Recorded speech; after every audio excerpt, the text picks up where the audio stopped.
اما سخنران بعدی کنفرانس امروز الکساندرا هنوک، مدافع حقوق کارگران مهاجر در کانادا هستند. The next speaker would be Alexandra Hannock, defender of immigrant workers in Canada. Alexandra, if you hear me, you can begin your speech right now. Can you hear me? Alexandra, do you hear me?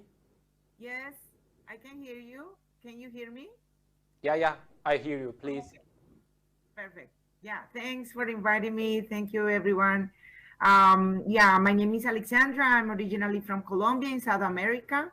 I have lived in Vancouver, Canada for the last 12 years.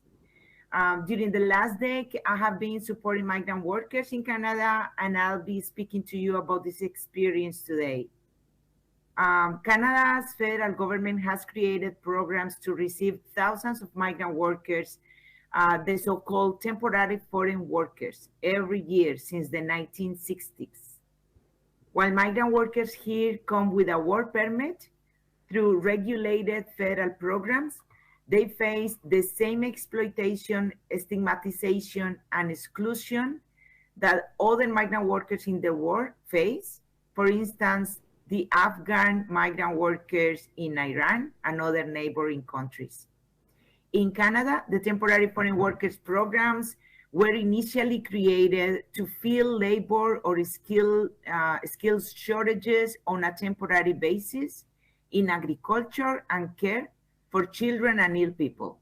More recently, the grid and the business sector managed to make the government change the initial goal of the programs and multiply and extend them to a point that any company in any industry can hire workers all the year around, migrant workers. So you can see them everywhere in fast food diners, as janitors in office buildings, as cooks in high-end hotels, in construction sites, as laborers on farms, and so on. So while many Canadians have seen the growing number of migrant workers as a threat to the Canadian labor market, others have presented the temporary foreign worker program as a win-win situation, as employment and good wages in Canada are much better, higher than the low-paid jobs and unemployment rates that migrant workers face or have in their home countries of the global south.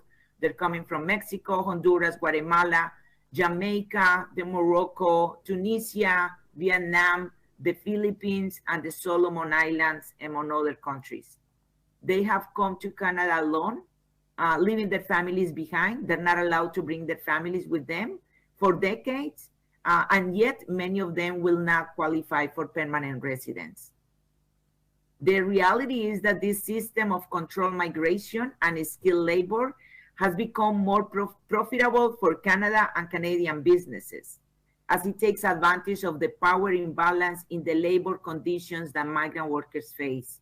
On one side, migrant workers contribute to the Canadian economy as they buy in grocery and retail stores, they use financial institutions, they open their bank accounts, then they send their money to their families.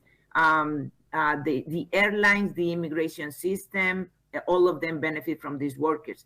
These workers pay taxes, they contribute to the pension and employment insurance systems in Canada, besides the qualified work, commitment, and dedication that these workers offer to their work sites. On the other hand, they face huge vulnerability to labor exploitation and unsafe living conditions.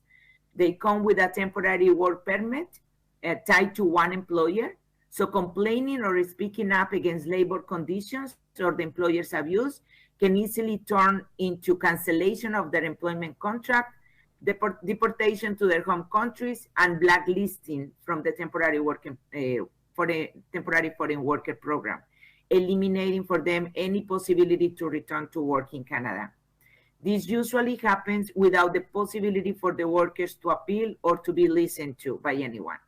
This is one of the reasons many migrant workers decide to be submissive and not complain against any injustice, to which employers have seen as their chance to reproduce abuse without receiving any significant penalty.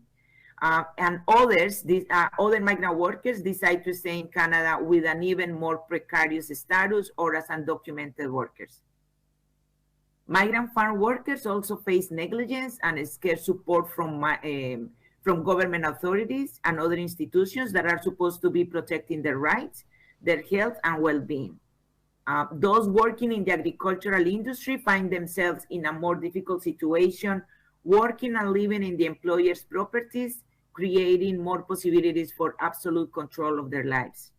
From what I've read about Afghan migrant workers in Iran, for instance, their situation is very similar to what is happening here. Migrant workers are stripped of their dignity as human beings. They face exclusion and stigmatization and have to live with the minimum to survive.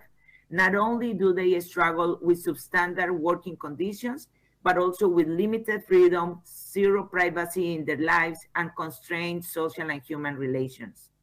So what is our role as working class in this game? Today, the worldwide climate crisis and wars and armed conflicts in several countries in the world are showing us that social conditions are changing so fast that we are closer to becoming impoverished migrant workers than turning into business owners with the power to hire migrant workers. Migrant workers in Iran and Canada are our brothers and sisters, so we must back them up in their fight for dignity and decent jobs. They are part of our society and need our solidarity. And they need to know that their fight is our fight, that we are here to support them to resist, organize, and fight back.